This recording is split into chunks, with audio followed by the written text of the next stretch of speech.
Hi friends, welcome to my AC Foundation platform. I am Mrs. Hema Jayakumar, Reiki Grand Master, Tarot Card Reader, Crystal Healer, Flashback Therapist and so on. So இன்னைக்கு ஒரு முக்கியமான ஒரு மலர் மருந்து பத்தி பார்க்கலாம். That is pine. So pine என்ற மலர் மருந்து எப்பெல்லாம் நீங்க யூஸ் பண்ணலாம் அப்படின்னு பாத்தீங்கன்னா, நீங்க ஒரு ஒத்த தலைவலியால பாதிக்கப்பட்டிருக்கீங்க. ஸோ அந்த வலியால தாங்க முடியாம இருக்கீங்க அப்படின்னு சொல்லும்போது இந்த பைன் மலர் மருந்து யூஸ் பண்ண ஆரம்பிக்கலாம். அதே மாதிரி பேக் பெயின் ரொம்ப ஜாஸ்தியா இருக்கு அப்படின்னு சொல்லும் போது நீங்க பைன் மலர் மருந்து யூஸ் பண்ண ஆரம்பிக்கலாம். அட் த சேம் டைம் ஒரு சில பிரச்சனைகள் உங்களுக்கு வரும்போது இந்த கர்மா அப்படின்றதுனாலதான் இதெல்லாம் நடக்குதா அப்படின்ற ஒரு தாட் வந்து உங்களுக்கு தோண ஆரம்பிக்கும்.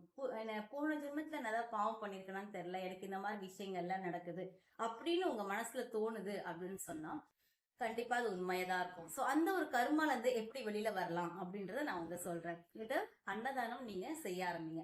அன்னதானம் அப்படின்னு சொல்றது வந்து 100 பேருக்கு 200 பேருக்கு சாப்பாடு போடுற விஷயம் கிடையாது. ஒரே ஒருத்தருக்கு நீங்க சாப்பாடு வாங்கி கொடுத்தாலும் அதுவும் அன்னதானம் தான். இல்ல அது கூட என்னால கஷ்டமா இருக்கு அப்படின்னு சொன்னா ஒன்னும் பிரச்சனை இல்லை.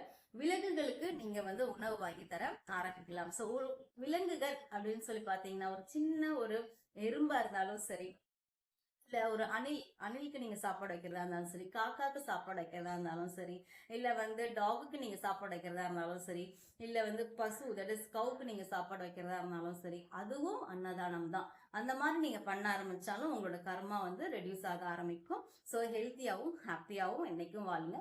தேங்க்யூ.